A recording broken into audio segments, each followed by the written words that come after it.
Hi and welcome to the first televised episode of the Great Debaters Contest. I'm your host, George Kariuki. Now, the Great Debaters Contest is a high school debate competition founded by Julie Gishuru and the Jamhuri Peace Foundation in the year 2010. It started with just 4 schools participating and has now grown to include 32 schools in the debates this year, with many more establishing Great Debaters clubs within their schools. Our first motion is certainly controversial. The motion reads, children should be given sex education in schools. How will the students handle this complex topic? Let's get straight to the debate to find out. Proposing the motion, State House Girls High School. Opposing the motion, Area Girls High School. Each contestant has 3 minutes to make their submissions. The audience also gets a chance to put their questions to each team. Each side will have an additional 1 minute to make a final statement. The judge's decision is final, but in a twist, the audience also gets to have their say through the popular vote. This will see an extra 5% added to the school that wins this vote. The winning school will get an ICT chill-out zone with a widescreen TV, computers, webcam and internet connection. The teacher from the winning school will get a 100,000 shilling cash prize, and the winning students will each get a laptop, and together they all win the title, The Great Debaters. May the best school win. Proposal number 1. You have 3 minutes to argue your motion. Samaki mkunje angali mbichi. Asiyesikia la mkuu huvunjika guu. Na ndio maana lisilobudi hubidi na likibidi hutendwa.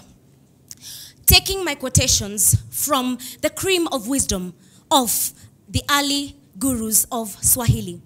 I am Colette Inviolata from the State House Girls High School.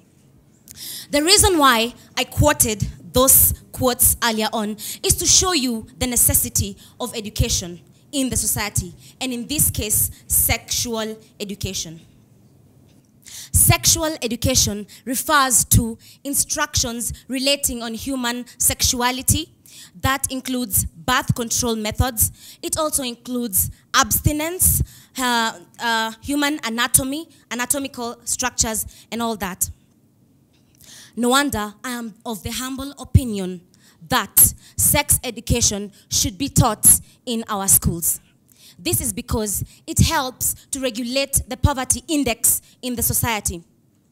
When population growth is very high, you find that it has a direct bearing to poverty because it results in unemployment. Unemployed people commit crime.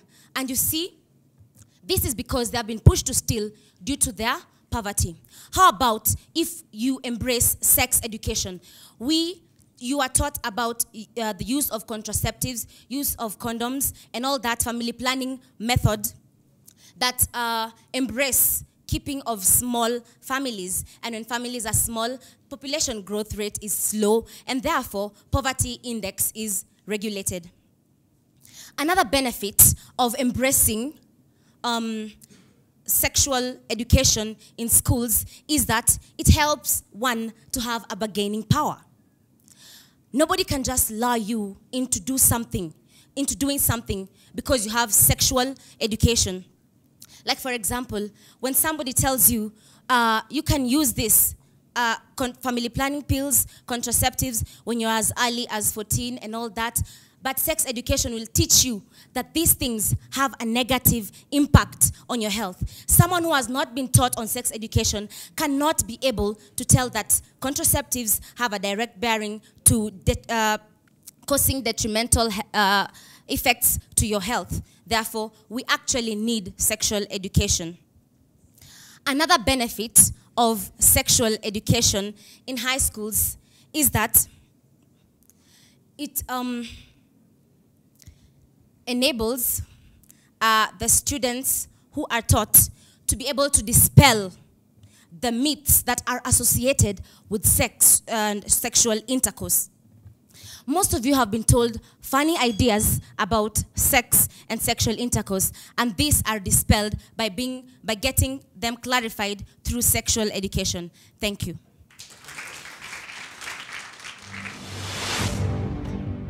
Proposer number 1, you have 3 minutes to argue your motion.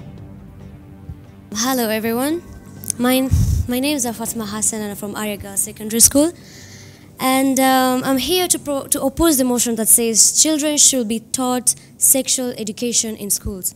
First of all, you know that in schools definitely most of us are teenagers, and you know as teenagers we are so stubborn and persistent. So if you tell a teenager not to do something, that's what he or she is going after. So basically, if you teach them on sexual education, they will wonder, why do you want us to abstain from sex? And yet, they will tend to want to know more as the reason as to why you are preventing them from going for sex. So basically, I will not go for sexual education in schools. And then on to my second point is that parents of nowadays are very strict. You will not find a parent comfortable enough to sit down with his or her kid and discuss about sexual manners, you know. And even in schools, it entails also the dignity of teachers. If you start talking about sex with your students, it's going to create the respect barrier is going to it's going to be destroyed. Because basically, nowadays, you can see in classes and stuff, you can communicate with the teachers comfortably, but once you bring that topic, it's a very sensitive topic to talk to young people. So once you bring it, it's going to create the respect barrier is going to be destroyed. So it should not be introduced in schools. And also, you know the forbidden fruits test treaties, right? So if you tell a teenager that don't do this, I personally do that. Once I'm told, don't do this, I will go for that because I'll know. Why don't you want me to do this? Basically, it's the best thing for me you want me to do. That's why you don't want me to do it. So I will prefer that sex education to be not taught in schools. Thank you.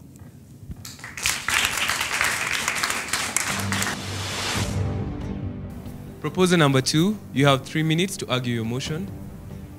I'm Catherine Penda from State House Girls, and we all know that forbidden fruits taste bitter, but the seeds are forbidden fruits taste sweet, but the seeds are bitter. Trust you me, you are going to indulge in sex, but later on you will come and suffer the consequences of sex. You will end up getting pregnant, you will end up doing things that you'll end up regretting about. Ladies and gentlemen, I do believe we all have something we call conscience. And if you are well educated, if you are a person of brains, you will not indulge in something that you have been told is wrong, and you know what effects it has on your body. Moving on to that, if you put your point on the base that if I tell you about sex, you will not have respect to me, which I believe is wrong, because if I tell you more about sex, sex is something whereby not many people want to talk about it. So if I come to you and tell you about sex, you as a human being, you'll get that trust. You'll give me that trust because, you know, you can always confide into me when you have a problem about sex. Can you get me right? Thank you. Then also depends on the relationship. If you might come and think that I as your mom or I as your dad, I might not want to talk to you about sex, but if I do have a strong relationship with you, I as your daughter or I as your son, there's this bond between a daughter and a son. There's this bond between a mom and, you know, the daughter, the parents and the child. And if you do have the bond and if it's strong, it's going to be good if you talk to them about it because it makes the child feel more free to the mom. I'm going to stop at that because time is of the essence. Thank you. Proposer number 2, you have 3 minutes to argue your motion. I am Manju Patel from Arya Girls Secondary School. And first of all, before I oppose whatever they're saying, I am going to tell you that sex is not a bad thing. That's not what we're saying exactly here. We're just saying it's bad if it's done at the wrong time, true? Yes, of course it is. So what we're basically saying is that it should not be taught in schools. This is because, example, if you're taught it in the first lesson, in the second and the third lesson, you will not concentrate. Why? You will be thinking about sex in the first lesson, of course.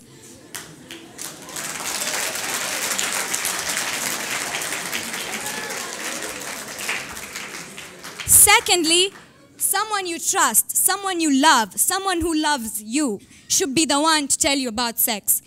If it was not for sex, would I be here? Would you be here? Would you be here? Yeah. So I strongly suggest that your parent or your guardian should be the one to tell you about sex. They should tell you about condoms. They should tell you about contraceptives. I beg your pardon.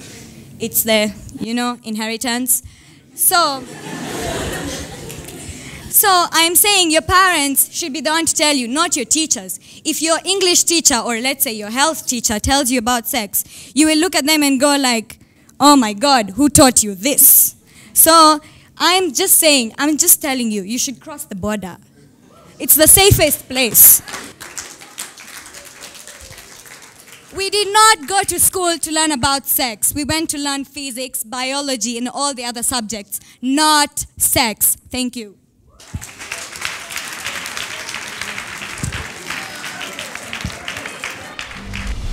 Stacy Mikuzi from Nembu Girls. Coming up after the break, more debates, more questions from the audience, and of course, more excitement. Stay tuned.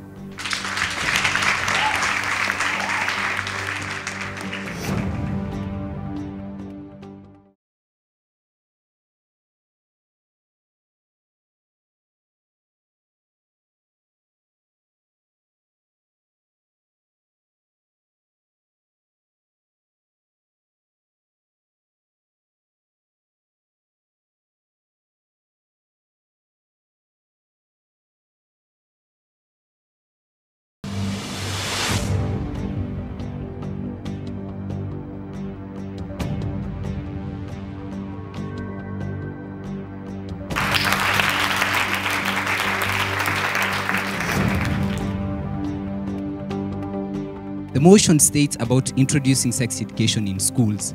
We're only focusing on high schools. What about the primary schools? And we have so many schools, so many levels of schools. So, could you please elaborate?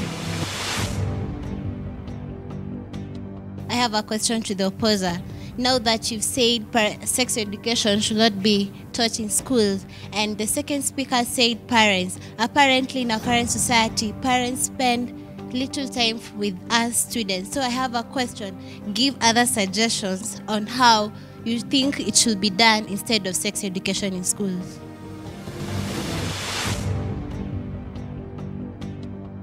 My name is Tabitha from Olympic.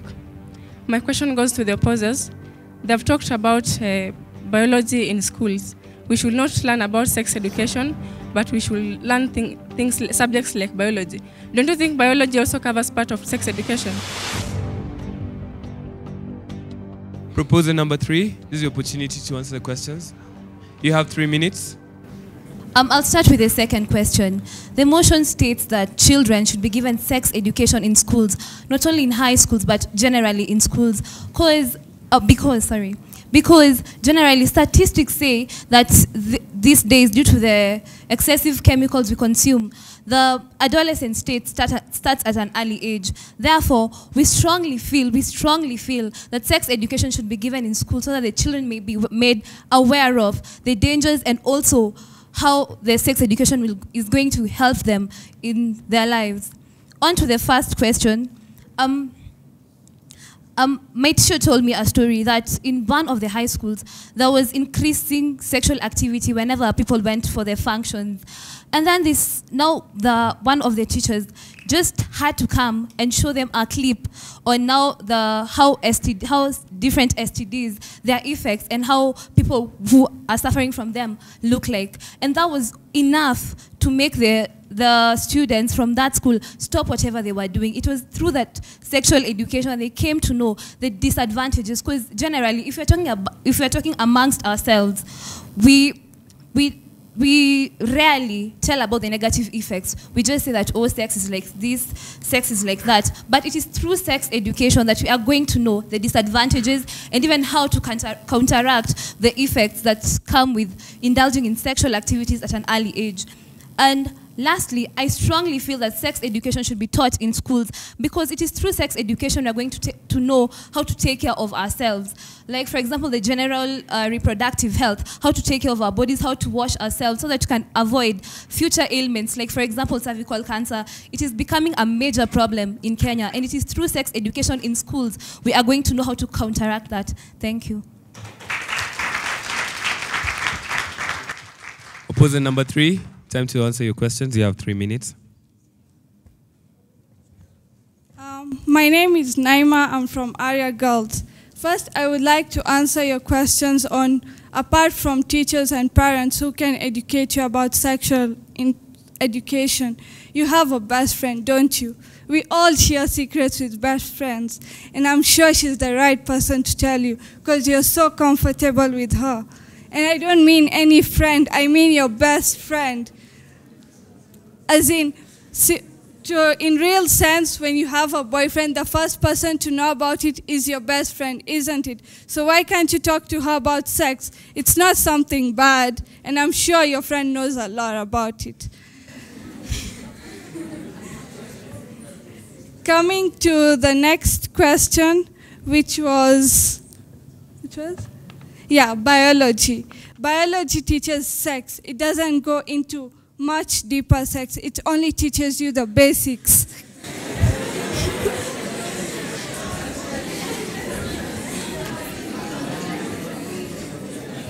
It only teaches you the basics. And as high school, we are not talking only about high school. We are talking about primary school also. So how can you go teaching a class 4 kid about sex? Obviously, he's a kid. He's not mature enough. He'll go running around telling everyone about sex. And that's so indecent.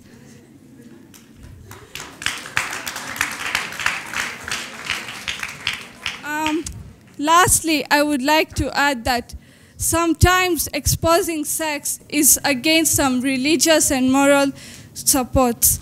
For example, I am a Muslim. I am not supposed to be exposed about sex before marriage. That's against my religion. So if I go home telling my mom that I learned about sex today, obviously she's gonna come to school and talk to my teacher and say, why are you teaching my daughter all this? And she's too young for it. Seriously, I am under 18. I'm not supposed to learn all that.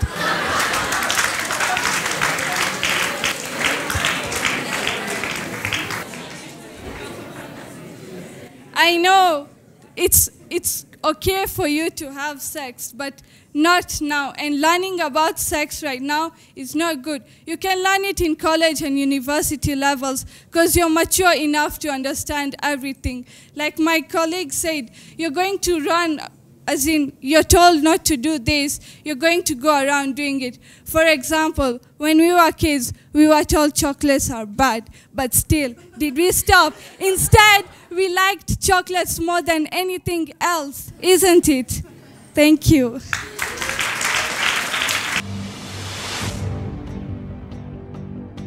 I'll call on proposer number 1. With your final statement, you have 1 minute. Can a veterinary doctor treat a human being? No. That is why there are people who are specialized to provide sex education. Not all parents have the necessary skills to provide sexual education, so they are not suited for the role. Experience is the worst teacher because lessons come after the mistakes are made.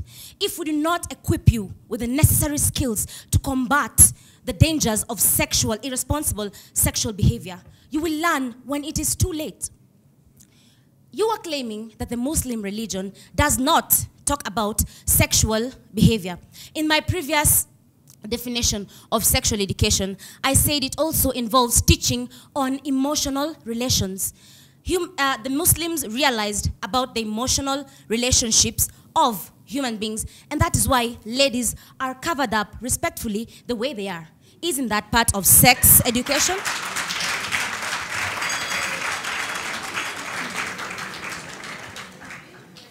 Therefore, sexual education should be given to students in schools. I thank you for your audience. Opposer number one, you have 1 minute for your closing argument. Okay, I just want to side up with our opposition side. Basically, if you are someone who stands by your principle, you believe in yourself and you have self-drive, why go for people to teach you on sexual education? You believe in yourself and you have your own self-drive. So basically, you believe in yourself. You have to drive yourself to an extent that you think, I believe in myself and I can do whatever that I want, which is better for me. But you cannot depend on somebody else to do that for you. So I don't think it should be taught in schools. You have your own self-drive, you believe in yourself, you can make it, you can nail it anywhere, anytime. So I don't believe it. Thank you very much. Now we go to comments from our judges. If it were my wish, I could see that the two groups make the next stage, if it was my wish. But because only one has to go, I hope that the team that does not make it will go home knowing that they did a good job. Thank you. Excellent introductions, all of you. Introductory statements, strong. Background information, research. A couple of things I will point out, and I will say this was an excellent debate, so when I point out a couple of things, these are really specific issues that, you know, I managed to pick out from the debate. Use of language. At one point, can you get me right? It doesn't quite sound right, yes? Do you understand my perspective? Do you understand my position is maybe a more accurate way of putting it. How they look like. We do that a lot in Kenya. How they look like. But the like is unnecessary. It's how they look. You can just stop it there. So it's really simple use of language that would take your debate to another level. Let me come to the ladies on this side. I think, Arya, what you managed to do was inject so much of your personality into your debate that people really had a ball, and you could hear the audience responding and reacting to what you were saying, and it made it very exciting. I think you opened up with an argument that teenagers are stubborn, and while it's a sweeping statement that can come under attack, it seems to be an accepted position because all the teenagers here clapped. So that was quite interesting. I think you could have come back on that one quite strongly, but it seemed to get the audience applause, which was interesting. I think you were also very easygoing and relaxed, and that made the audience respond to you very well. So it's a public speaking skill that you utilized very well. Again, you can improve use of language. There were several instances. Because of time, maybe I won't be able to go into them. But, you know, the sentence, frame it in your mind and make sure when it does come out, even if you need bullet points, that could be helpful, but let it come out coherently, flowing, and making a lot of sense, rather than some of the sentences which were a bit disjointed, maybe is the word I'd use. But an excellent level of debate for both teams. Thank you. How many feel that the proposing team had a better argument? By a show of hands, can we have it? How many feel that the opposing team had a better argument? Are you raising both hands? No? There you have it. Well, this is interesting because this is the first time we've got to a position where the judges and the audience vote have not been the same, and I'll tell you why. The judges voted State House Girls High School 82%. And Arya Girls Secondary School 79%. But with 5% from the audience vote, that takes Arya Girls Secondary School to 84%. State House Girls 82%. So Arya, move on. And the winning school is Arya. Can we congratulate State House Girls for a remarkable job? We wish you the best on the next level of the competition. This has been The Great Debaters. Keep watching. I'm George Kariuki. Next week on The Great Debaters Contest. Negative advertising on political campaigns provides a platform for learning and a learning platform for future leaders. Future leaders will have fun, knowing that they will not inherit the dubious accolades left by the previous leaders.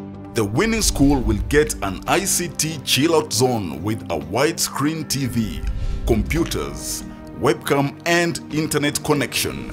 The teacher from the winning school will get a 100,000 shilling cash prize, and the winning students will each get a laptop, and together they all win the title The Great Debaters. May the best school win.